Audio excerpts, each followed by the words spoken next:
Director ശങ്കറിന്റെ ഏറ്റവും പുതിയ മൂവിയാണ് ഗെയിം ചേഞ്ചർ. ഈ ഒരു സിനിമയ്ക്ക് ഒട്ടും മാച്ച് ആയിട്ടുള്ള ഒരു പേരല്ല ഗെയിം ചേഞ്ചർ എന്ന് പറയുന്ന. ബെസ്റ്റ് പേരെന്ന് പറയുന്ന ഇന്ത്യൻ 3. കാരണം ഇന്ത്യൻ 2 കടത്തി കെട്ടിയിട്ടുണ്ട് ഒരു സിനിമ. അത്ര ഗംഭീരമായിട്ടുള്ള സിനിമ. സ്റ്റാർട്ടിംഗ് തൊട്ട് എൻഡ് വരെ ഈ ഒരു മൂവി സഹിച്ചിരിക്കുന്നതിനൊക്കെ ഒരു പരിധിയുണ്ട്. എവിടെയെങ്കിലും ഒരു നല്ലൊരു സീക്വൻസ് ഉണ്ടായിരുന്നെങ്കിൽ ഞാൻ ഈ വീഡിയോയിൽ മെൻഷൻ ചെയ്തേനെ. അങ്ങനെ ഒരു സീക്വൻസ് പോലും ഈ സിനിമയിൽ എനിക്ക് ഫീൽ ആയിട്ടില്ല. എന്റെ പൊന്നോ, ചില സീക്വൻസ് ഒക്കെ കാണാം. രാംചരൺ വന്ന് ഇങ്ങനെ പറയുമ്പോൾ ആൾക്കാർ പറന്നു പോകുന്നു, കസേരയിൽ ജെറ്റ് പോലെ പോകുന്നു, ഏറിപ്പോണു.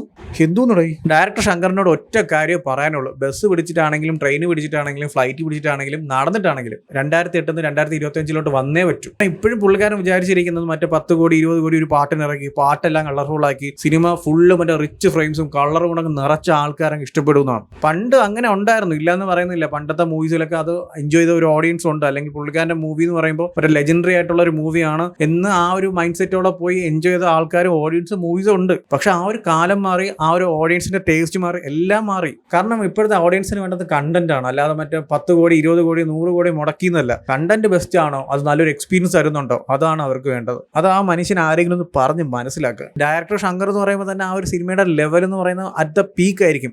പക്ഷെ ഇപ്പോൾ അങ്ങനെയല്ല. കാരണം ലാസ്റ്റ് വന്ന 2 മൂവീസും അവരാതും അറ്റ് ദ പീക്ക് ആയിരുന്നു. വേറെ ഒന്നും എനിക്ക് പറയാനില്ല. സിനിമയിൽ എന്തൊക്കെയോ ഇങ്ങനെ കാണിച്ചു കൂട്ടുന്നുണ്ട്. ഒന്നും ഒരു സീക്വൻസ് പോലും ഓക്കെ കൊള്ളാം അല്ലെങ്കിൽ ഞാൻ എൻജോയ് ചെയ്തു അങ്ങനെ ഒന്നുമില്ല. എന്റെ പൊന്നു, വെറുപ്പിക്കാൻ വേണ്ടി കുറെ ക്യാരക്ടേഴ്സും കുറെ സീക്വൻസും കുറെ VFX ഒക്കെ കൊള്ളാം, നല്ലതാണ് ചെയ്യുന്നത്. CGI ഷോട്ട്സ് ഒക്കെ നല്ലതാണ്. പക്ഷെ ഇതിലൊക്കെ CGI ഷോട്ട്സ് ഒക്കെ കാണണം. എന്റെ പൊന്നോ, കസേരന്ന് പറന്നു പോകുന്നു, അവൻ ഏറി തൊടുമ്പോൾ തന്നെ മറ്റേ ഇവിടെ നിന്ന് മാറി വേറെ പാരലൽ യൂണിവേഴ്സിലോട്ട് ട്രാവൽ ചെയ്ത് വേറെ സ്ഥലത്ത് പോകുന്നു. എന്തോ തുടങ്ങി. Director Shankar need A comeback. അതെന്തായാലും ഉറപ്പായിട്ടും കാണും. പക്ഷേ ഈ 2 മൂവീസ് ഇന്ത്യൻ 2 സഹിച്ചു. അപ്പോൾ ഞാൻ വിചാരിച്ചു ഓക്കെ ഹീസ് കമ്മിങ് ബാക്ക്. ആ ഒരു മൂവി അങ്ങനെ പോയി. അതുകൊണ്ട് അടുത്ത മൂവി പുള്ളിക്കാരന് മനസ്സിലായി എന്തൊക്കെയാണ് മിസ്റ്റേക്സ്, അല്ലെങ്കിൽ ഇനി എന്താണ് ഓഡിയൻസിന് വേണ്ടത്. സോ അങ്ങനത്തെ രീതിയിലായിരിക്കും മൂവി എക്സിക്യൂട്ട് ചെയ്യണമെന്ന് വിചാരിച്ചിട്ടായിരുന്നു ഈ ഒരു മൂവിക്ക് പോയത്. ഇതിന്റെ ട്രെയിലറൊന്നും എനിക്ക് ഒട്ടും ഇഷ്ടപ്പെട്ടില്ല. എന്നാലും ഒരു വിശ്വാസം, ആ ഒരു ഡയറക്ടറിനോടുള്ള ഒരു വിശ്വാസത്തിൽ പോയി സിനിമ കണ്ടു. ഒരുപാട് നന്ദിയുണ്ട്, വേറെ ഒന്നും പറയാനില്ല എനിക്ക്. പിന്നീട് വേറൊരു കാര്യം, ഈ സിനിമയിൽ 2 ക്യാരക്ടേഴ്സ് ഉണ്ട് കേട്ടോ. 24 മണിക്കൂർ ഒരു സൈഡിലോട്ട് നോക്കത്തുള്ളൂ, നേരെ നോക്കാൻ അവരെ കൊണ്ട് പറ്റത്തില്ല. സിനിമ കണ്ടു കഴിയുമ്പോഴും എല്ലാ ഓഡിയൻസും അങ്ങനെയാണ്. കാരണം ഫുൾ ടൈം അങ്ങോട്ടും ഇങ്ങോട്ടും നോക്കി അവരും അങ്ങനെ ആവുന്നുണ്ട്. അങ്ങനത്തെ റിപ്പിക്കൽസ് ഉള്ള ഒരു സിനിമയാണ്. സ്വന്തം പോയി കണ്ടു നോക്കുക.